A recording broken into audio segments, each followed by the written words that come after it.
Fala meu povo, hoje é terça-feira, sejam bem-vindos a mais um vídeo aqui no canal Meu Bahia. No vídeo de hoje vamos falar mais sobre o Bahia, que se reapresenta hoje no CT Evaristo de Macedo. Vamos falar também sobre a janela de transferências que deve abrir na próxima semana e também sobre o novo reforço do Bahia, que já foi anunciado pelo clube, o Iargo Borducci, lateral esquerdo. Vamos trazer muito assunto no vídeo de hoje relacionado a isso, então já deixa o teu like no início desse vídeo para você ajudar o canal e consecutivamente o nome do Esporte Clube Bahia. Peço também que você se inscreva para ajudar a gente a chegar a 5 mil inscritos. Conto muito com o teu apoio nesse objetivo. Meu nome é José Victor, para quem ainda não me conhece, eu sou produtor de conteúdo aqui do Meu Bahia e já vamos começar esse vídeo pra gente não perder tempo e já avisando a vocês que ontem não teve vídeo no canal porque eu estava doente, acabei avisando aqui na aba de comunidade, estava com febre, assim, uma sensação horrível e por isso eu não trouxe o vídeo no canal, mas vamos começar com tudo nesse mês de julho pra gente falar sobre o Bahia e trazer muita informação. Aproveitei esse tempo fora para analisar e para trazer muita coisa para vocês aqui, assim, coisa que eu consegui apurar nos bastidores para trazer muita informação. Vamos falar sobre o Bahia primeiramente. O Bahia se representa hoje no CT Evaristo de Macedo, visando o confronto contra o Juventude. Amanhã, inclusive, vou trazer um pré-jogo aqui no canal desta partida, mas o Bahia se representou hoje, todo mundo trabalhando, o Ceni também tentando, obviamente com vídeos, com erros, correções para tentar preparar a equipe para o jogo contra o Juventude, que vai ser muito mais importante do que parece. Parece que não, mas é um jogo extremamente importante na nossa caminhada dentro do Campeonato Brasileiro para ganhar confiança, para retomar a confiança, melhor falando, o time vem de derrota contra a equipe do São Paulo, precisa mostrar dentro de casa, novamente, com a força do seu torcedor, mais qualidade no desempenho da equipe, no jogo. Trazer 3 pontos é muito importante para continuar no topo do Campeonato Brasileiro. Vamos falar agora sobre o Iargo Borducci, lateral esquerdo, que foi anunciado pelo clube ontem nas redes sociais. Todo mundo já conhecia que o Iargo estava aqui, já estava em Salvador, já estava treinando com o grupo, participando das atividades normalmente, mas por conta de um contrato que ele ainda tinha com o Asburg, ele não podia assinar, assim, ele não tinha assinado ainda o contrato, não poderia ser anunciado oficialmente. Isso aconteceu na tarde de ontem, o Bahia acabou já divulgando nas redes sociais a chegada do Iargo. Ele só pode jogar a partir do dia 17, que é quando abre a segunda janela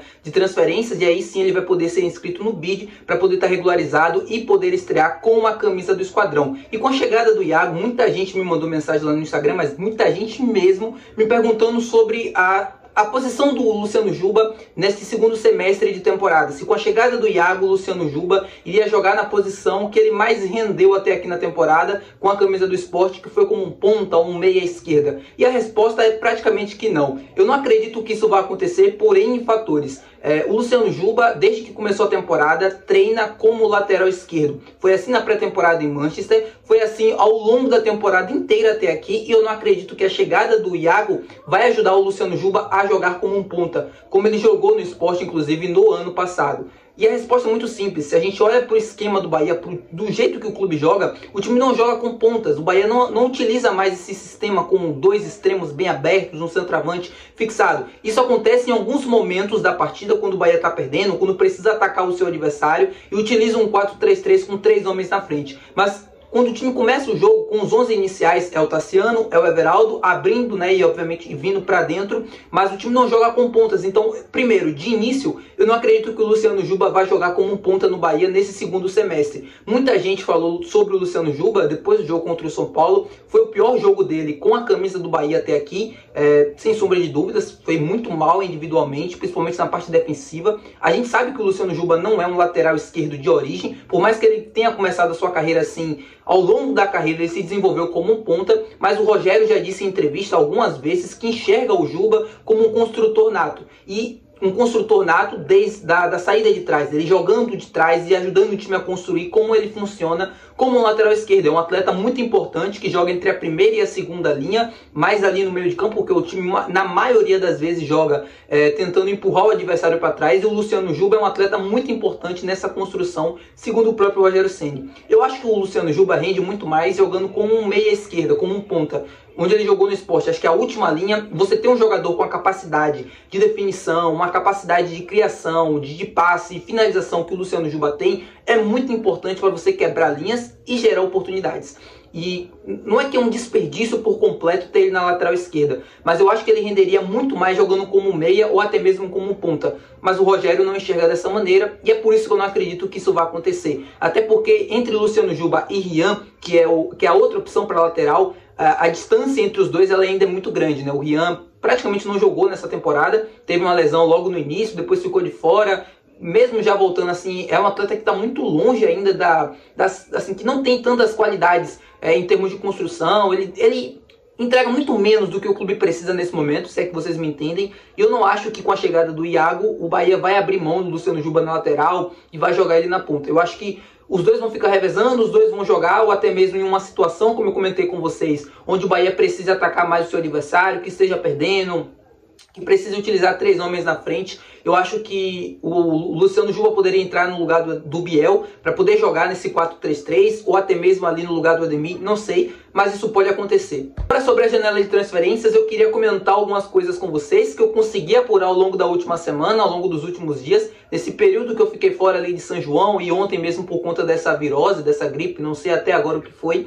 Eu consegui apurar algumas coisas importantes. Primeiro, sobre Thales Magno. Um seguidor tinha me perguntado isso no nosso Instagram, lá do Meu Bahia. Inclusive, se você não segue, segue lá. Ele tinha me perguntado sobre a situação do Thales Magno, porque o Thales Magno foi afastado do New York City, né, do elenco principal ali do New York City. Ele nem estava sendo relacionado, ele quer sair do clube e os norte-americanos estão assim, estudando uma proposta, estudando um jeito de se livrar, entre aspas, do Thales Magno. Assim, ele quer sair do clube e tem muitos interessados, principalmente aqui no futebol brasileiro. E por que o nome do Thales Magno foi ligado ao Bahia? Assim, ligado não, mas por que foi se perguntado sobre isso? Porque o New York City faz parte do grupo City. E aí muita gente me perguntou se o Thales Magno poderia vir para o Bahia, já respondendo de primeira. Aparentemente não. O Bahia monitora praticamente todo mundo e o Thales Magno, por ser do grupo, ainda mais, mas não existe conversa, não existe proposta, não existe sondagem, uma sondagem mais avançada, não existe nada entre Bahia e Thales Magno, a não ser conversas assim, de pessoas mesmo, de torcedores, assim, não existe nada, tá? Pra ser bem sincero, nesse momento que eu tô gravando o vídeo, não existe nada entre Bahia e Thales Magno, que tá pra ir pro Vasco ou pro Atlético Mineiro, são os dois clubes mais interessados na contratação dele, que inclusive já mandaram proposta ou já sinalizaram interesse no atleta ao New York City, e o Bahia não tem nada, tá? Pra ser bem sincero. Sobre reforços, muita gente me perguntando e assim, a cada entrevista que o Ceni é perguntado sobre isso, ele fala que não vai chegar reforços, que não tem assim um planejamento de gastar mais dinheiro e tudo mais. Isso eu também acho que vai acontecer. Eu não acho que o Bahia vai gastar 20 milhões, como foi no começo do ano, 15 milhões em contratações nessa segunda janela. Primeiro pela questão do investimento, né? O Ceni já disse isso diversas vezes. Eu não acho que ele está mentindo ou fazendo qualquer tipo de enganação para o torcedor não criar expectativas. O Bahia já investiu muito nessa temporada, em termos assim, financeiramente, de contratações e jogadores livres no mercado, mas que tem um custo muito alto na sua contratação, como é o Everton Ribeiro, por exemplo. Já gastou 20 e poucos milhões no Caio Alexandre, 24, 25 milhões no Jean Lucas, acho que é 26 no Jean Lucas. São valores muito altos, assim, para o que o Bahia estava acostumado, e isso não deve acontecer nessa segunda janela. O que deve acontecer são contratações e oportunidades de mercado. Eu acredito que vai acontecer sim, como foi o Carlos de Pena, por exemplo. Eu acho que a chegada de qualquer outro jogador, por exemplo, muito vem se falando sobre o Kaique. O Kaique sim poderia ser uma oportunidade de mercado, um jogador que está aparentemente sem clube, mesmo assim, ele pertence ao Manchester City, mas a situação dele ainda é indefinida. Ele pode ir para o Girona, tem essa opção, ele pode retornar ao futebol brasileiro para o Bahia ou para qualquer outra equipe. Enfim, a situação ainda lá não é definida. Pode acontecer diversos outros movimentos e oportunidades de mercados parecidas com a do Kaique e com outras também, que podem facilitar a vinda dele.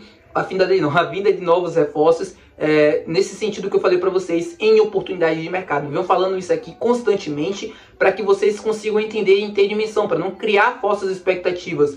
Eu não acredito que vai acontecer, não estou dizendo que é impossível, mas é muito difícil, pelo menos pelo que eu consegui apurar. Conversando com pessoas assim próximas também, que cobrem o Bahia, conversando com pessoas que estão ali no dia a dia do clube, assim, próximas, né, e que conseguem passar algumas dessas informações, eu não acho que isso vai acontecer. Altos investimentos, eu vejo muita gente falando que o Bahia precisa de zagueiro, precisa de atacante, eu até concordo que tem posições que é muito escasso, assim, são poucas opções. Se alguém se lesionar ou se algum cartão amarelo acontecer e uma suspensão tirar algum jogador de algum jogo importante, as opções elas ficam muito escassas, mas eu não acredito que vai acontecer contratações fora do normais, como muita gente está esperando, tá? Pra ser bem sincero. É isso, espero que vocês tenham gostado do vídeo. Se você gostou, não se esquece de deixar o teu gostei. Não se esquece de se inscrever também, é muito importante para você ajudar o canal e consequentemente o nome do Esporte Clube Bahia. Deixa teu like, se inscreve e é isso. Até o próximo vídeo, valeu, tamo junto, tchau.